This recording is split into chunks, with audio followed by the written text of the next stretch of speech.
So I was 210 pounds and I've got to do something about it. So that was when I decided, well, 2014, what was really popular in 2014? Well, keto was really popular in The 2014. ketogenic diet, everyone's favorite. Okay. And that was when Facebook, had been around for a little while and there were these Facebook groups. And so I ended up in a bunch of keto, low carb Facebook groups where, everybody was talking about keto and changing your macros. And if it wasn't working, then keto harder, right? Oh, God. I ketoed hard that entire summer and I didn't lose a single pound. I'm very excited to be here today with Jyn Stevens. She is the author of the New York Times and USA Today bestseller called Fast, Feast, Repeat. If you guys are familiar with this book, that's fantastic. It was published in 2020, a few months after our book, Mastering Diabetes, was published in February of 2020. And what's amazing about Jyn is that she accidentally became a New York Times bestseller. And the reason for that is because you're going to learn that what you can learn in this book is phenomenal. Jyn is a walking encyclopedia with so much personal experience, scientific experience, and also understands a lot about the difference between ketogenic diets and a high carbohydrate diet and a whole food plant-based diet and beyond. So if you haven't picked up this book or heard about this book, then just, as we're talking through, the podcast today, go to Amazon and check it out. It's called Fast, Feast, Repeat.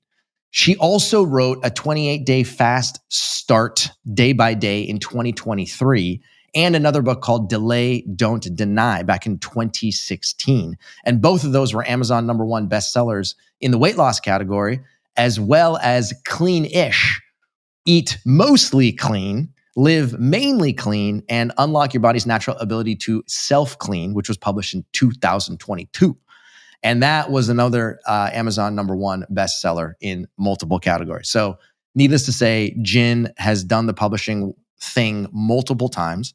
I was actually introduced to her, both Robbie and I were introduced to her via our good friend, Dr. Will Bulsiewicz. And I know many of you have heard from him in the past with his book, Fiber Fueled, and the Fiber Fueled Cookbook. So Jyn, without much further ado, I'm so glad to have you here. How you doing today? I am doing great, and I'm so excited to be here because, do you know, I was reading Mastering Diabetes back in 2020 when it first came out.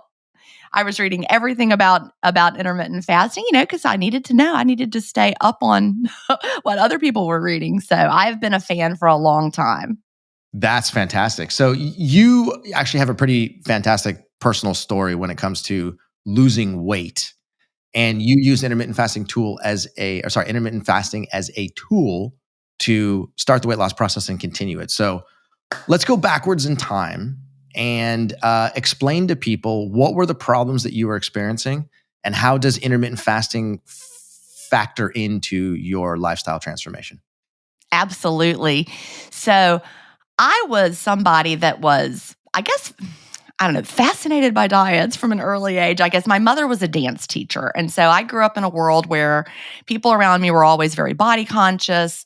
I do not have a ballerina body, by the way. I was much better at tapping Neither do I. jazz. Don't worry about it. Oh, but you're lean. You might lean and strong. I bet you would. Anyway, no, I did not have a ballerina body. But I watched my mother diet all the time. I never needed to diet until I went to college and gained the freshman 15. And so there I was with my very first diet of all times. And like probably every single person listening, that started the diet roller coaster, up and down, up and down. Just all the time, I was either on a diet or I was gaining weight or I was looking for another diet. I did them all over the years. Now, here's a funny story. The only one that ever worked for me were the low-fat diets of the early 1990s. Most people like to disparage. Yeah, we were told to be eating a low-fat diet at that time, but food manufacturers basically just printed those words on many boxes and then ended up putting a lot of refined sweeteners inside of the food instead in order to make them tasty and palatable. But you're saying that back at that time, it worked for you?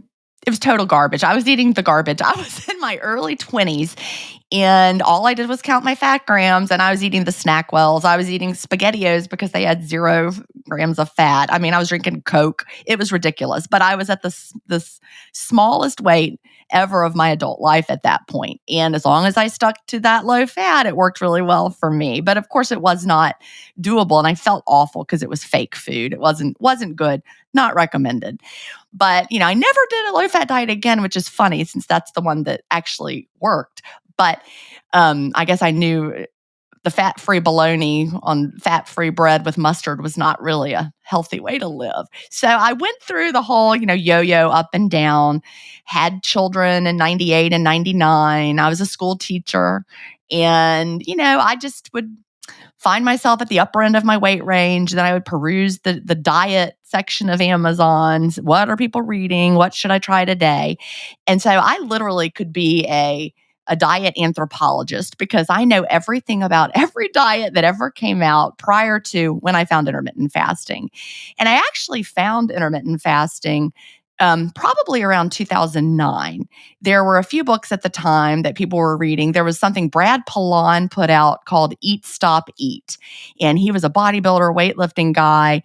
And, to this day, people still talk about the Eat, Stop, Eat method of intermittent fasting. It was like 24-hour fasts 3 times a week or something like that. And so I would dabble in that. Dr. Bert Hearing had the Fast 5 diet and lifestyle. And it was a 5-hour eating window, time-restricted eating approach. And I would dabble in that. And there was also some work being done on alternate daily fasting. The 5-2 diet came out. So there were all sorts of different ways you could incorporate intermittent fasting. The problem is that at the time, every single person that was talking about intermittent fasting talked about it through the paradigm of, well, intermittent fasting only works because it allows you to eat fewer calories. I didn't understand anything about being metabolically flexible. I'd never heard the word insulin unless you were a diabetic. And I didn't know anything about being metabolically flexible or the goals of what fasting could actually do because no one was talking about it. So I dabbled in it like I dabbled in every other diet. I never gave it time. I never became metabolically flexible. I would start and stop. And so I just kept getting heavier and heavier. I did some things. I talk about this on my podcast, Intermittent Fasting Stories, where I interview just regular intermittent fasters and they tell their story. But I had, prescription diet pills that the doctor gave me.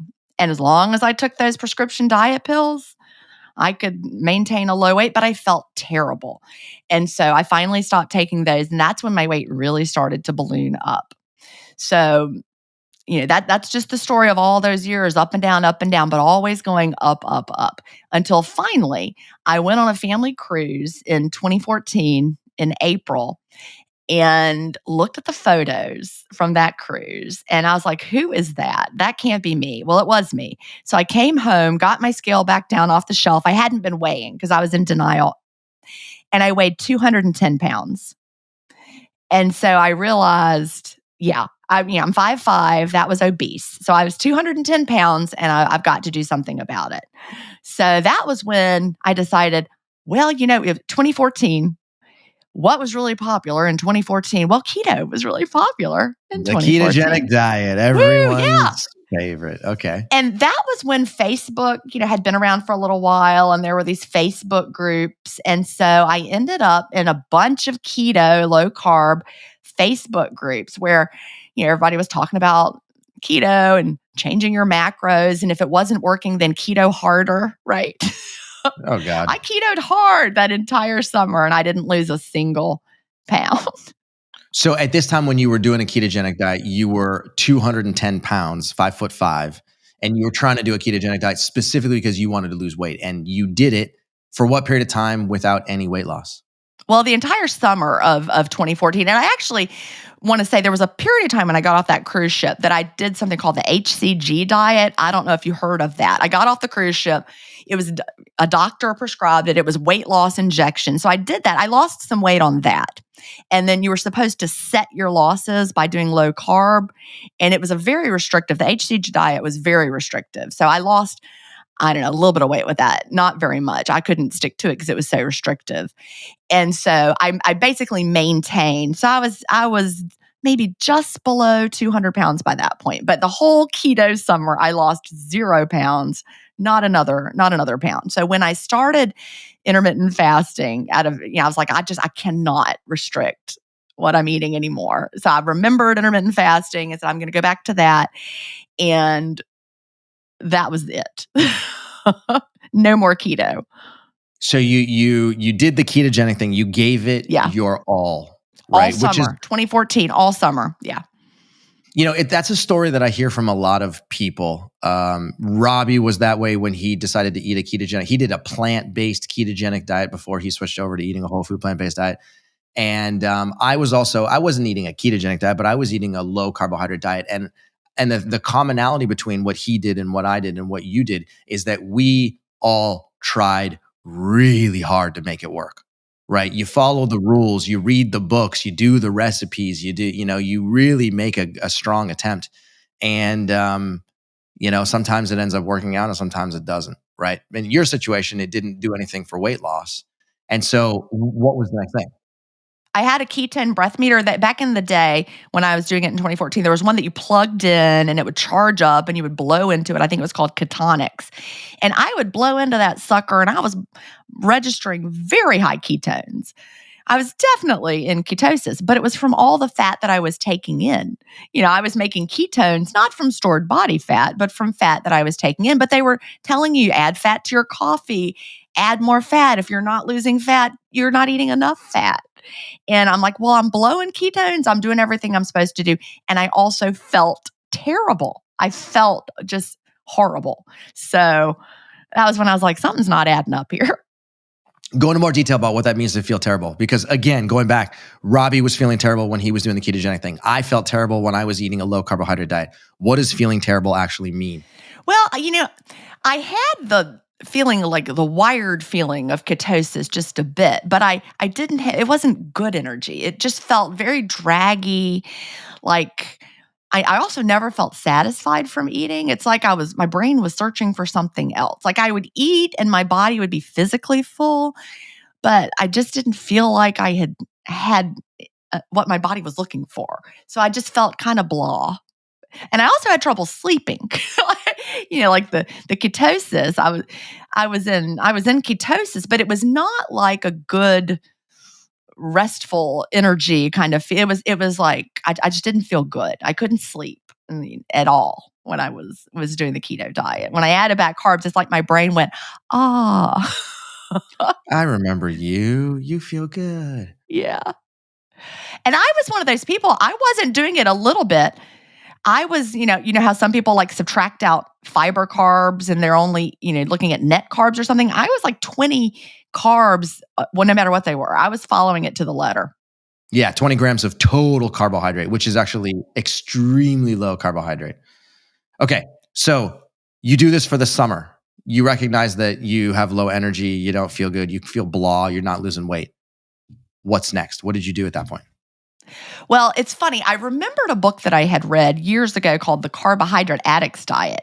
And she had like a reward meal phase that she would do. Like you were low carb all day, and then at night you ate whatever you wanted in 1 hour or something like that.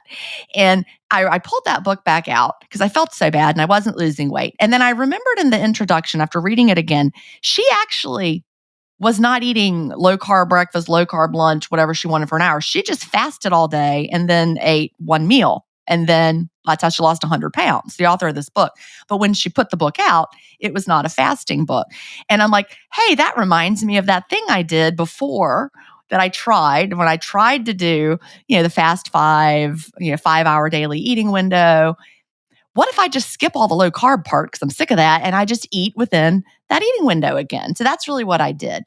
And, not recommended, Cyrus, but at that time, I literally added everything back. So my diet at that time could best be described as, college freshmen let loose on the dining hall and mama's not watching. I mean, I was not eating healthy foods. I was eating standard American diet, but I was losing weight. So I finally started losing weight and feeling better. So you did what people now refer to as OMAD, OMAD, one meal a day. Well, pretty much. Within about a 5-hour eating window. And so, I talk about Dr. Burt Herring's book, The Fast Five Diet and Lifestyle is what he called it. And in it, he has a 5-hour eating window, but at some point in the book, he says, you're only eating one meal. So I was like, well, okay, I'm structuring this around, my dinner hour. And I think about it as like a multi-course meal. Like I'm not someone who's ever been like 23-1. I'm going to have a 1-hour eating window. I was very much 19-5, but I didn't, try to squeeze in 2 full, complete, giant meals in a 5-hour window. So I would think of it like if you were at a wedding reception and you were there for hours and you would have like, your first course and an appetizer course and a salad course. So I pretty much, think about one really luxurious restaurant meal spread out over 5 hours. So it wasn't like one plate of food. I absolutely was not being, super restrictive. Okay, but despite this, so effectively what you're saying here is that you constrained the time window in which you gave yourself permission to eat food. So you're saying only within this 5-hour window, which, correct me if I'm wrong, was in the evening hours, dinner pretty time? much. Like I would open in the late afternoon, which is really pretty much what I do now. So I open at some point in the afternoon and then close after my dinner. Okay, cool. Yeah. So we'll call it like late afternoon to end of dinner. So it's a 5-hour phase in which you're basically saying, this is my window of being able to eat calories. Right. But at that time when you were doing it, it was not quote unquote clean. It was not at that time, no.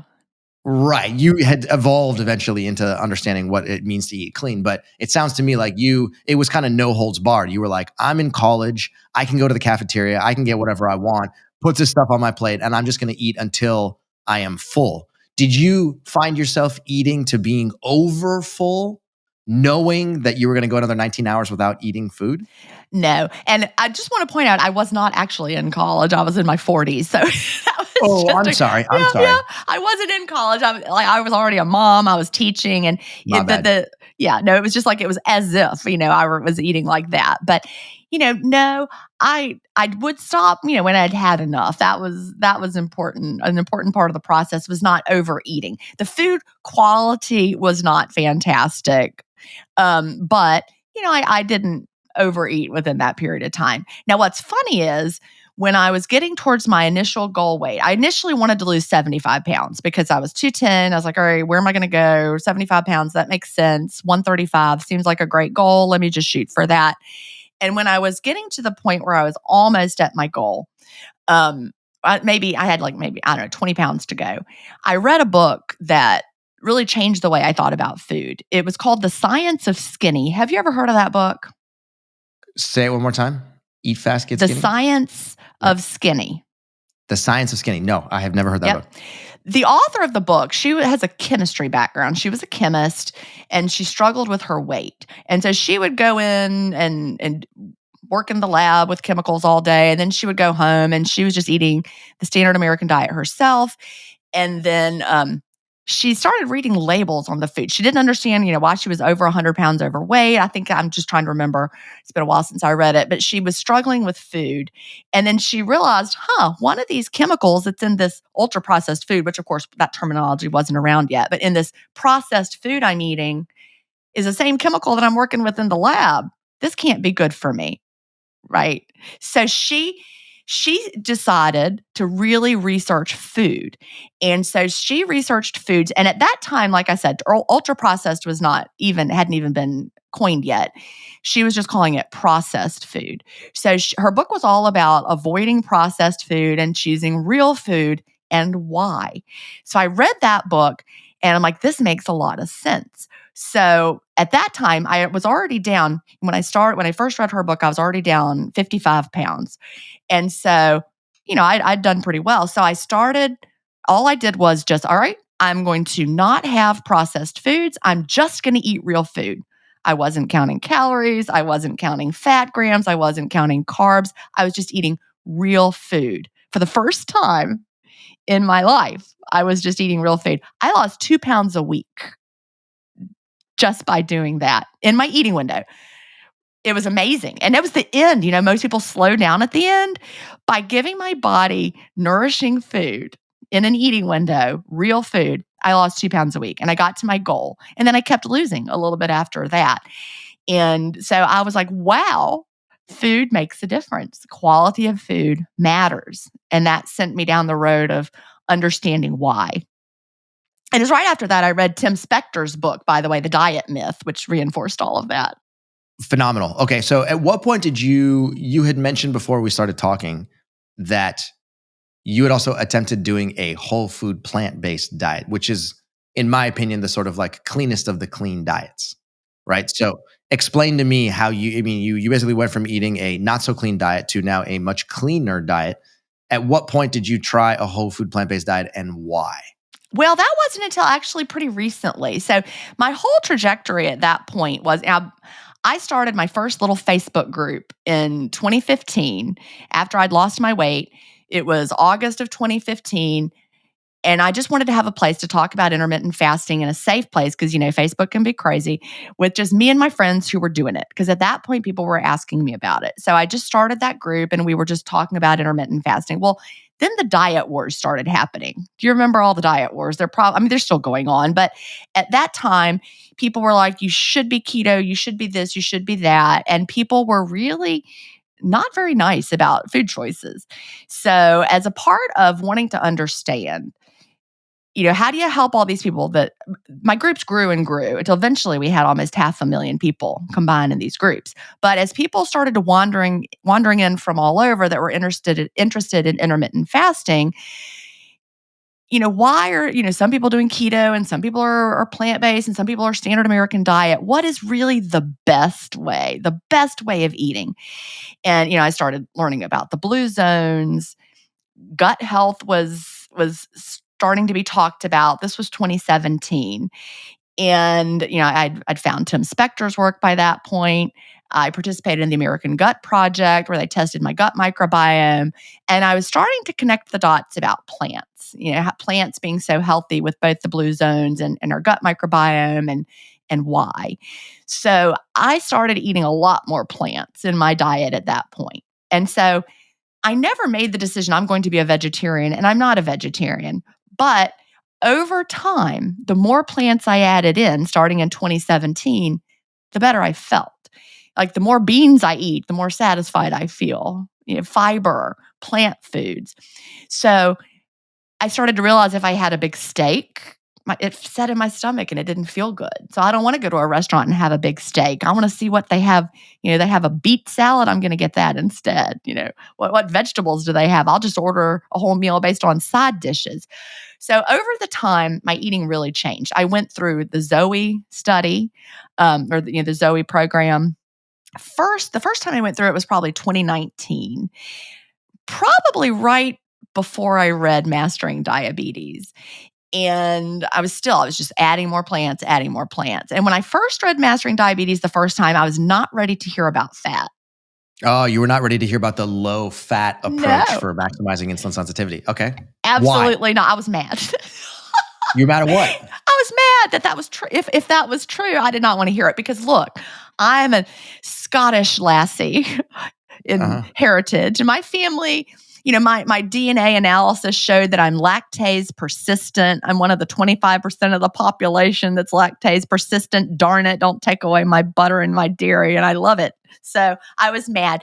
And my Zoe results came back and showed I clear fat slowly.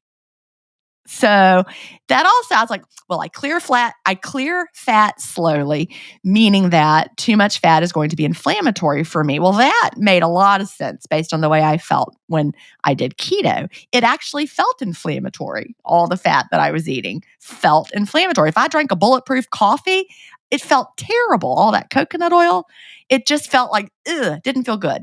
So I'm like, well, now that makes a lot of sense for me, but I still wasn't ready to hear it. So I just, maybe used a little bit less butter, cut back a little bit. So fast forward to when I went through Zoe the second time, they were offering retests. I wanted to see, they offered one to me. It was before they were officially offering them, but I wanted to see, how had my gut changed over the years? So I wanted to do the retest. So I did the retest and wearing the CGM that time, making the connections and then got my results. And I'm like, I'm going to really try to eat the Zoe way and see.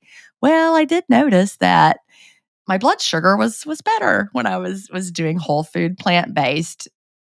lower-ish fat. So I did that for a little while, but it's challenging. I live in a beach community where it's a lot of tourists are here. And if you want to go out to eat, there's nothing whole food plant-based around here there's nowhere to go. So that was hard. But I was like, well, I felt great. That was a great experiment, but I'm back to eating all the foods. Well, fast forward to August of 2023. My dad is in really poor health, and he's been a type 2 diabetic all of his life. Well, not all of his life, but all of like my adult life. Ever since I've been an adult and known it, he's been a type 2 diabetic, and he hasn't really taken care of his health. So I thought, I need to revisit this whole food plant-based lower fat approach. Because to be honest, when I was doing it before, I wasn't really lower fat. So I went back to it and I'm like, I'm going to do it. I'm going to see how I feel. Well, I felt amazing. At that time, I was not wearing a CGM until about a month into it. But I had worn a CGM in the past when I was going through Zoe. My podcast was sponsored by NutriSense for a while, so I had their CGMs.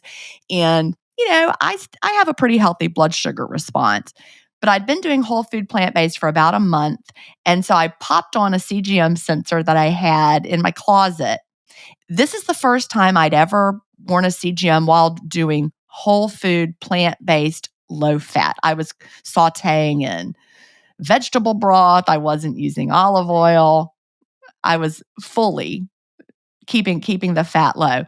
I thought my sensor was broken. You thought the CGM was broken because there was no glycemic response when you ate? It was, yes. I mean, I was eating, obviously no food is 100% carbs. Food has, even, plants have a little bit of fat, a little bit of protein, whatever. But I was eating plant foods, I was not adding, olive oil. Because when I had done it before, I was still having the olive oil. I was using the plant butter substitutes, whatever. The dairy substitutes that were, higher in fat. A lot of them have coconut oil in them. But I thought my CGM was miscalibrated. So I said, well, I've got to challenge this. So I had a couple of days where I added in dairy and fat and meat. And there was my normal blood sugar response that I was used to. It was not the CGM. And I'm like, darn it, Cyrus is right.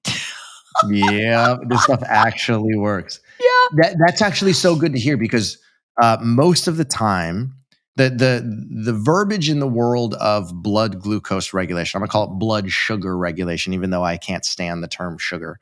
But what you'll see if you go onto the internet is that people are misinterpreting what the word spike means, right? So people are like, oh, you want to avoid glucose spikes. You want to avoid blood sugar spikes. And so there's this movement to try and suppress. And the way that you can suppress your mealtime blood glucose is literally by adding fat-rich foods. And that will have a suppressive effect. But you did the opposite. You basically said, no. I'm going to follow the Mastering Diabetes way. I'm going to remove the excess added fat that I normally would be putting on, like the olive oil and the butter and the cheese. And as a result of that, your glucose became significantly more stable to the point where you actually thought your CGM was broken. That's crazy. I know that a soft pretzel is not Mastering Diabetes whole food plant-based, but I go to trivia with friends every Thursday, and we're sitting at the bar having trivia, and the only thing on the menu that is not dairy, meat, egg, it was this soft pretzel. So I'm like, well, I'm going to have this soft pretzel with here at this trivia night with my friends. And I dipped it in mustard or something. My blood sugar spiked all the way up. Are you ready? To 99. Oh boy. That's not a whole food. It's like a pretzel. It's a soft bread. I had 100% bread. I'm like, there is definitely something wrong with this CGM because I just ate a soft pretzel and my blood sugar didn't even budge. So that was when I did the challenge. But I compared my data going back from when I was wearing the CGM before and just doing intermittent fasting and eating all the foods and seeing, how my blood glucose went up after a meal. And what I noticed is, sure, it might not have gone up very quickly after a meal when I was having all the fat, all the meat, all the everything, all the dairy, but it stayed up. It stayed up. And in the morning when I woke up, my morning blood sugars were much higher when I was having more fat. Okay, let me get this straight. let me just back up here. You're saying that you were following that previous methodology that we talked about where you're adding fat to your meals. You're adding I was the eating olive oil. everything. Yep. You're Yep. eating everything, and there's a significant amount of fat-rich foods in those meals or concentrated fat Right. sources. And your glucose response at those meals itself, or for the 2 to 3 hours following that meal, was very well controlled. But Yep. then after the delayed 6 to 12 hours after the fact, your glucose would be higher. Is that what you're saying? Yeah, it stayed up. So I found that, my blood glucose went up, not crazy, like 125, right? After a meal, even if I had if I went out and had fried shrimp and salad and cake, I mean, not exactly a super healthy meal but I remember that's one restaurant meal I had specifically. We took friends out to eat. I was wearing a CGM, and that's pretty much what I had: salad, she crab soup, fried shrimp, and we split strawberry cake. And my blood sugar went up to 125 after that. And so I'm like, look, I had cake and my blood sugar only went up to 125. But then it stayed up, up, up, up, up. And in the morning when I woke up, it was still just over 100. And so I'm like, well, if you just look at what it did immediately post the meal, you would think that's amazing. But our blood sugar shouldn't be staying up that much for so long. So when I was whole food, plant-based, lower fat, my blood sugar did not spike to 125. It did not go that high. I didn't have huge jumps. It just stayed normal. Like I said, 99 after having the soft pretzel. But I would wake up in the morning and my blood sugar would be in the 80s. So I'm glad to hear you say this, actually, because what I think most people may not be aware of is that when you try and suppress your blood glucose at mealtime by adding tuna or chicken or peanut butter, which is what you see on social media all over the place. People are saying, I'm going to add fat to this meal and that will give me a better blood glucose response, which is a true statement. But there's this thing called a delayed onset postprandial hyperglycemia, which is just a really complicated way of saying delayed onset at 3 hours, starting at the 3 hour marker after the meal is over. That's when your glucose will begin to rise. And this is backed up by plenty of scientific evidence. And then there's another phenomenon called delayed onset postprandial hyperinsulinemia, which is about 3 hours after you're done eating the meal. Your insulin concentrations will also begin to rise. And effectively what's happening under the surface is that because your blood glucose is rising, your pancreas is trying to secrete more insulin in order to bring your blood glucose down. But your pancreas secretes a little bit more insulin and it doesn't have much of an effect. So it secretes a little bit more insulin to bring it down and it doesn't have much of an effect. So effectively in that delayed onset 3 hour beyond your meal timing, that's when both blood glucose and insulin are on the rise. And if you calculate the total amount of insulin that you secrete over the course of the next 12 hours, it can be greater than 65% more than if you were to eat a low-fat meal. So it's a very, very large effect. Well, and it absolutely, I saw it directly and, with my CGM, and, it's astonishing. It's the opposite of what most people would think. You think, oh, carbs, I'm going to have crazy blood sugars, crazy blood glucose, but actually the fat really does clog up the works, like you said. And, we know that having high levels of insulin all the time is really bad for us. It keeps you from tapping into your fat stores. It's anti-lipolytic. You're in storing mode instead of fat burning mode. So we're really not doing ourselves any favors there. Okay, so while we're on the subject of insulin, let's talk about this first phase insulin secretion, otherwise known as the cephalic insulin response. When you perform intermittent fasting, it's a way of performing a fast for an extended duration of time where you're not in front of food. You're not necessarily looking at food. You're not smelling food. You're not tasting food. And truth be told, all of that can affect the way that your pancreas secretes insulin. So go into a little bit of detail here about what is this cephalic phase insulin response and how do you know that intermittent fasting is actually helping to reduce it? Well, the thing about fasting is, we have certain things we want to be going on in our bodies while we're fasting. And one of them is we want to get our insulin low. Why?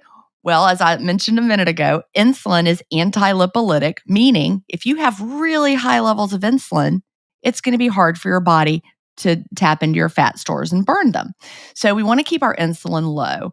And so I am going to talk about the cephalic phase insulin response, but only through the lens of what you're actively consuming, because we can't control what we're looking at, or if you're at the grocery store, or, anything that you're doing, walking through the food court and you smell a Cinnabon, that kind of stuff you can't control.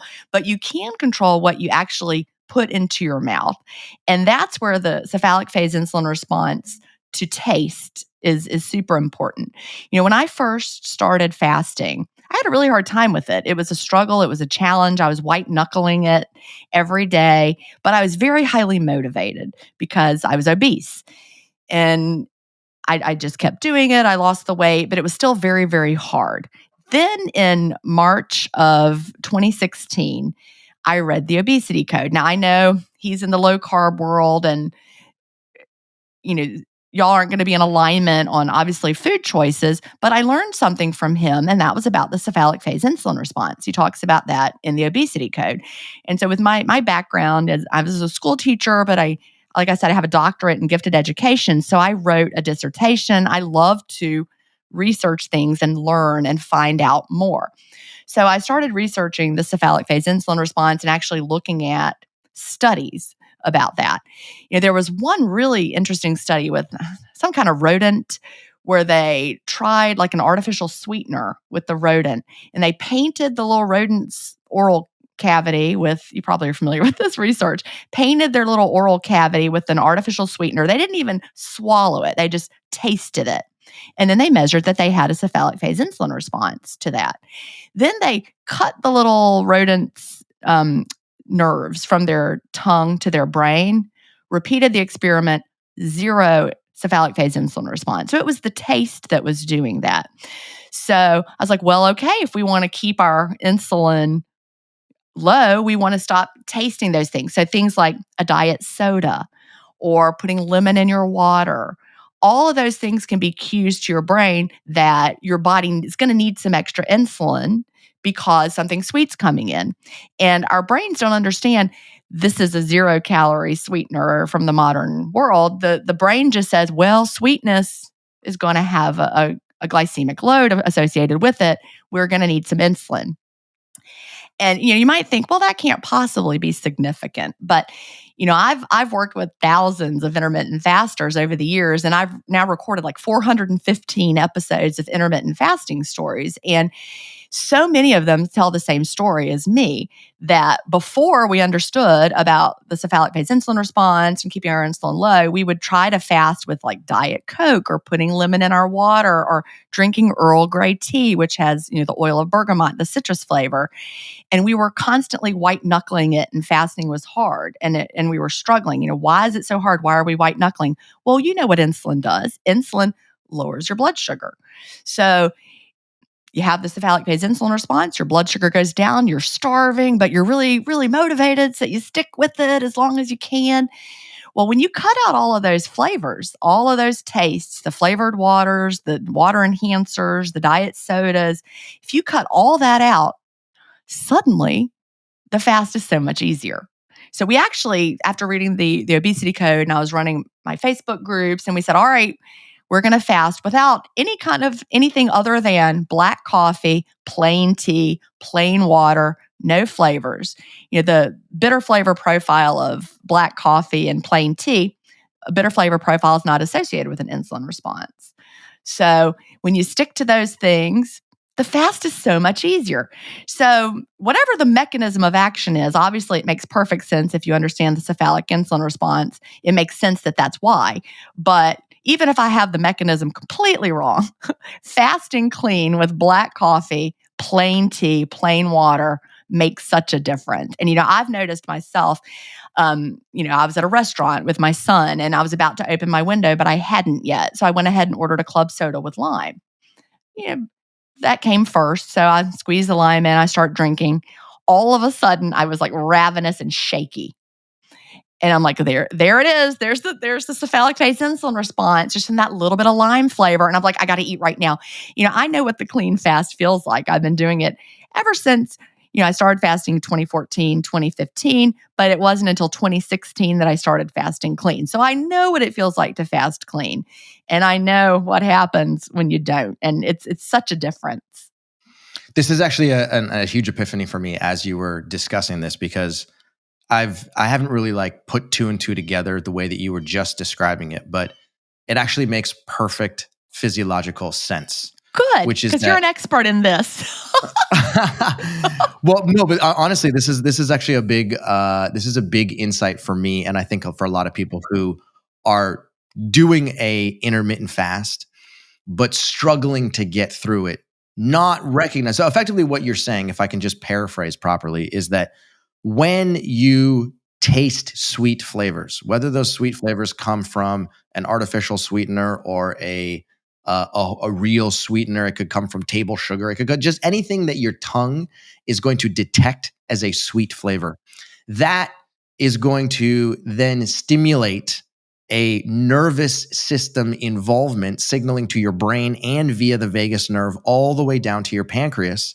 And the signal is basically translated to, hey, there's sweet something on my tongue. Let's go make insulin. So it initiates a first phase insulin response, which is just a tiny, tiny little bit of insulin, but that's okay. It's just a small enough amount of insulin to prepare for a rise in blood glucose that's about to come. And so you can almost think of it as like it's a preparatory insulin secretion that's there to try and limit the blood glucose excursion when the sweet flavors and when the actual carbohydrate energy does come. But what you're saying is that as soon as you initiate that first phase cephalic response, then that can drive more hunger. And then as a result of feeling a little bit more hungry, all of a sudden you're like, oh my God, now this fast just became really hard because I wasn't hungry until I put a little bit of a sweet flavor inside of my mouth, and now I'm way hungrier.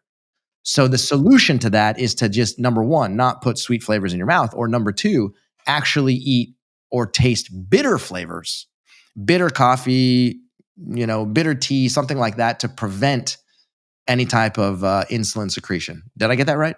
You did. We just had someone in my community just a few minutes ago. I was looking at her post and she was like, well, I've realized I've been drinking, vanilla flavored coffee and I'm going to cut that out. And so today I started my day with black coffee and everything was going along fine. And then I had a mug of Earl Grey, like I mentioned before, with the bergamot citrus flavor. She said, and now I'm shaky and nauseous. I'm like, well, there you go. Your body has responded. Now you've crashed your blood sugar. So if you ever have that happen, go ahead and eat something. You don't want to push through that. But the clean fast makes such a difference. And we've just heard it so many times. So anybody who's listening, I know that not only type 1 diabetics are listening to your podcast or watching it, but every people who are interested in controlling their weight, people who want to eat healthier, people who are interested in fasting, anyone who's ever struggled with intermittent fasting or it didn't work for them, and it was really hard. If intermittent fasting was really hard and you were white knuckling it and it was a struggle, examine your fast. If you were having anything other than plain water, no flavors, plain sparkling water, no flavors, black coffee with not like, vanilla coffee, but just regular coffee and plain actual tea, that is why your fast was hard. Mind blowing. That is fascinating. I had no idea. Yeah, the clean fast changes it. Yeah. And anybody who doesn't believe me, try it. Give yourself the clean fast challenge. Try it for 1 month. Fast clean. Don't put anything in your water for mouth entertainment. Drink plain water. I got some right now with my Wake Forest University cup. I went to Wake Forest. But just drink your plain water. Get the flavors out. Try it. You're not going to go back. Amazing. So when you talk to a lot of people that are performing an intermittent fast and some people give up and they're like, this is too hard for me. I don't like this. Is a lot of it due to the fact that they're putting sweet flavors on their tongue? Or are there other reasons that intermittent fasters are like, whatever, I'm out. This is There's ridiculous. So many reasons, which I've learned over the years. And that's one reason why I wrote my latest book, 28-Day Fast Start, Day by Day, because working so closely with so many intermittent fasters, there are multiple reasons why they quit. First of all, not fasting clean. That is a huge reason because, I mean, like I said, I was white knuckling it until I started fasting clean. Even though I'd already lost the weight, I was having a hard time. And as soon as I started fasting clean, it changed the whole experience. If I had not figured that out, I'm pretty sure I would have regained all the weight by now and no longer be an intermittent faster. So that's one thing. Another thing is expectations. You know how people are. If you go to the grocery store, any grocery store in America, at the checkout counter, you'll see a tabloid that says something like, all right, we're recording this at the end of March and Easter is this weekend. It'll say something like, drop 30 pounds by Easter. I'm like, well, that's Sunday, so that's pretty ambitious, right? But Yeah. these claims I are know exactly what there. you mean. Yeah. So when I wrote 28-day fast start day by day, I actually went to one of these tabloid websites that have those claims, and I literally wrote the claims out and put them in the book. Like these are actual, I cut out a few of the words, but I didn't change what they claimed. And it's astonishing what they claim you're going to be able to lose, but you're not. Our body does not lose fat quickly. We actually lose fat slowly. We also don't gain fat quickly. So people start intermittent fasting and, first of all, your body has to adapt. And so you're not going to be like, tapping into your fat stores on day one. You're not going to be metabolically flexible. But you're also expecting tabloid results, like I'm going to lose 30 pounds the first month. Well, you're not. So people quit because they have unrealistic expectations that the toxic diet culture has given to us. And they also quit because it doesn't feel easy. So having people understand that your body has to learn how to do something new. If you've been eating 3 meals a day plus 3 snacks a day and drinking your lattes all day long, then your body has to learn how to do something new, and becoming metabolically flexible and able to tap into your fat stores and getting your insulin down, that doesn't happen overnight. And the longer you've been overweight, the longer you've been struggling, it's going to take your body even a little bit longer to adapt. So that, the 28 days is a nice rule of thumb for maybe the average person, but it could take someone longer than that. So hang in there and understand, the transitions that your body's going to have to make. Fast, clean, do the best you can, let your body adapt. And after your body's adapted, that's when you can start, tweaking for weight loss and figuring out, what foods work best for your body, what makes you feel your best, that sort of thing. It's really a process, and having realistic expectations is key. Agreed. I would say that's like that's a good lesson for life in general. Just like having reasonable expectations for anything that you're trying to do, because oftentimes human beings get a little bit excited, whether it's a lifestyle transition or learning a new sport or learning a new language or, making an investment decision. Before you know it, you're like, my expectations are here and my performance is here. This is dumb. I'm going to quit. Right. And it's absolutely true when it comes to making dietary transitions. And, truth be told, it's one of the reasons why we teach people within the Mastering Diabetes world. People that say like, well, how quickly should I change my diet? How quickly should I become a whole food plant-based eater? And I'm like, as slow as humanly possible, right? I want you to make this transition over the course of the next 6 months, right? And I want you to walk slowly for a number of reasons. Number one, because if you're taking a significant amount of medication to control your blood glucose or your blood pressure or your cholesterol, if you make the transition very quickly, then all of a sudden you can become over-medicated and those will become too strong and you can go hypotensive or hypoglycemic, and we don't want any of that. But secondarily, it's also human nature to have to repeat something over and over and over and over and over and over and over and over and over again, because before it becomes a little bit more automatic, right? And if you try and make the transition too quickly, then before you know it, all of a sudden you're like, wow, I can do this for about a week and I can, as you're saying, white knuckle it. I can just kind of power through it. But then at a certain point, you're like, you know what? This is kind of hard. I need to back up and slow down and try and make this a more habitual change by making tiny little changes that compound on themselves over the course of time. Absolutely. Yeah. And, part of it also is before you even begin intermittent fasting, having a powerful why. If the only reason you want to do intermittent fasting is because you want to lose weight, you might not be ready for it. Intermittent fasting is so much more than a way to lose weight. I like to call it the health plan with the side effect of weight loss.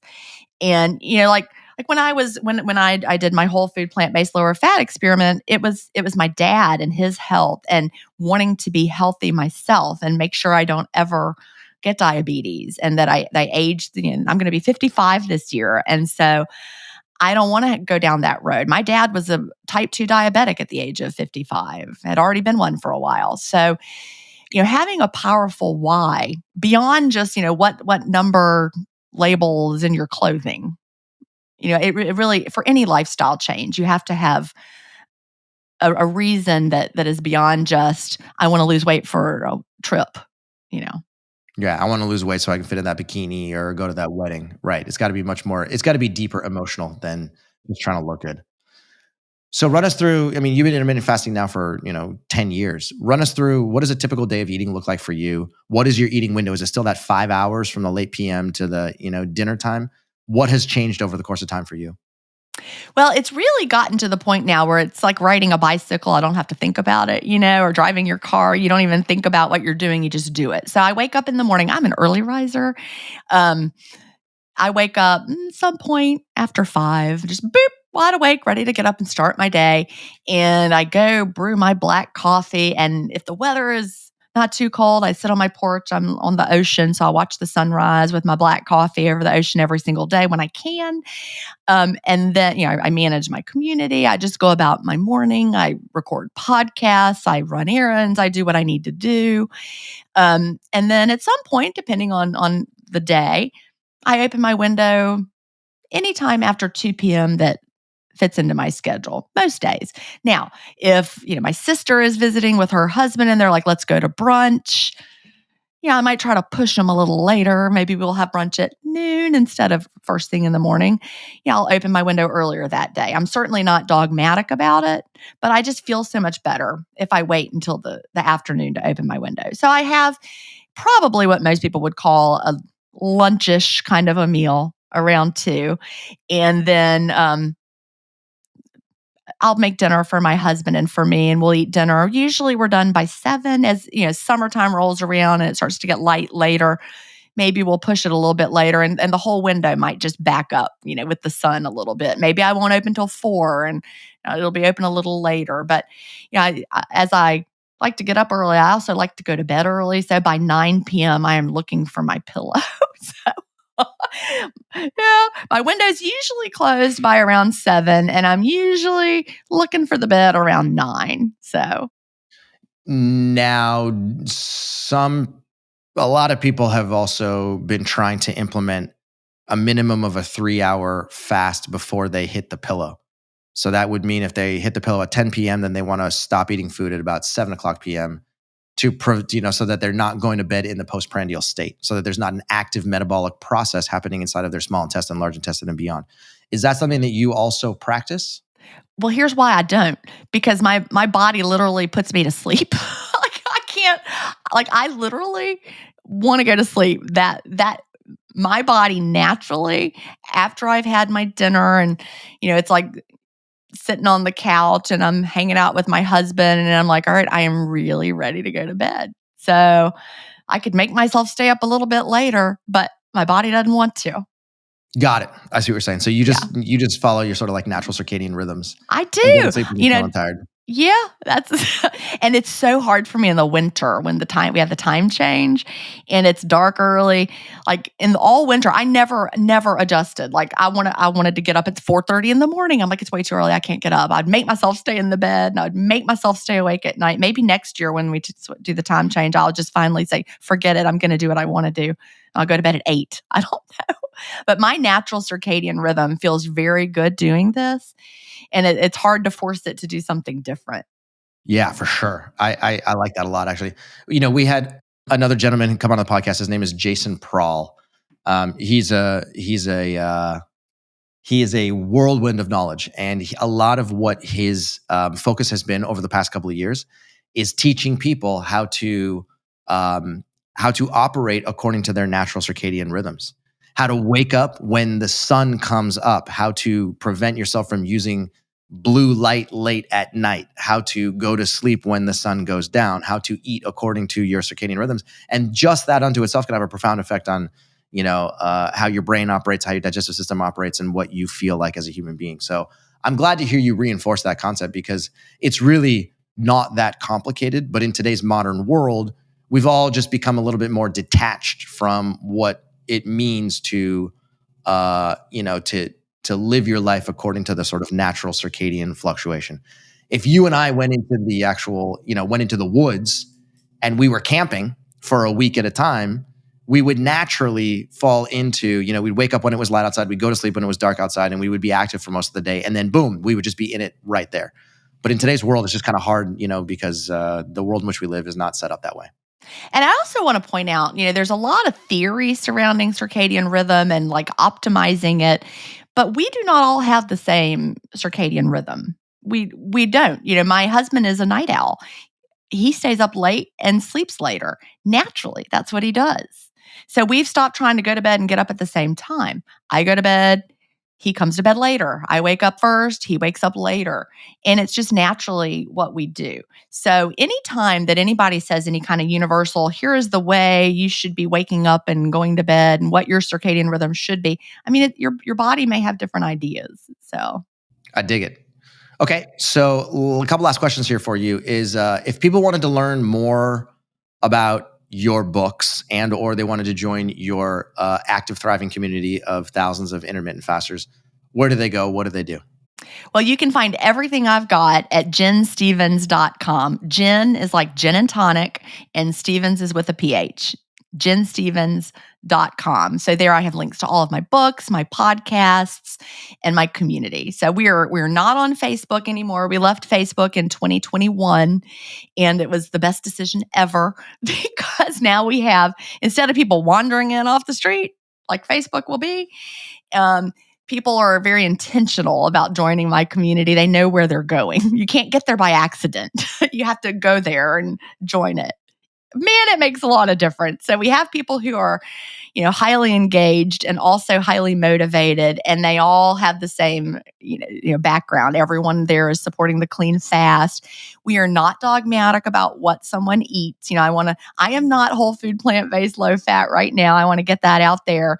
I am mostly vegetarian. I feel good. I don't overdo the fat, but I believe that people should figure out what makes them feel their best and eat that way. So we're not going to tell you how to eat in our community, but we do believe that real foods are going to be better for your body. I'm clean-ish. You read my books at the beginning, the name of my books. My book, Clean-ish, Eat Mostly Clean. That's pretty much my philosophy. I want to feel good. That's the goal. We want to feel good. And so you need to find whatever makes you feel good. We would agree keto wasn't it for us. We did not feel good. It was not it. So it's all about figuring out what makes you feel good and developing that as a lifestyle.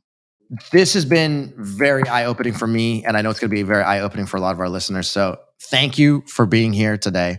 There's so much of an opportunity to integrate intermittent fasting into most people's lives. Again, just like you were talking about circadian rhythms as being, there's an individuality associated with that. And just like Zoe also explains, there is individuality associated with all dietary transitions. Just like the first phase cephalic insulin response, there is individuality from person to person about how much insulin you're secreting and when you're secreting it and beyond. So the individuality is present across all walks of life, regardless of what food you're talking about or what process you're talking about.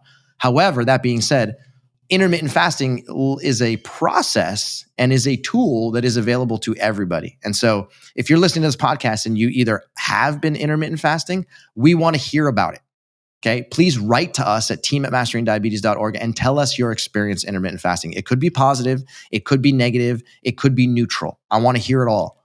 In addition to that, if you're interested in learning more about intermittent fasting and you want to get inside of Jyn's community, I strongly recommend it. Again, it's a vetted community. Mm-hmm. It's a place where you can come and you can learn from other people and you can share your experience. And trust me, there's so many incredible stories that come out of this community. It's well worth your time to get involved. So again, just go to Jyn Stevens, JynStephens.com, and you can learn about her books. You can learn about getting inside of that community and take intermittent fasting to the next level. Jyn, you are a wealth of knowledge. Thank you so much for being here today. I really appreciate it. Well, thank you so much for having me. I really enjoyed it.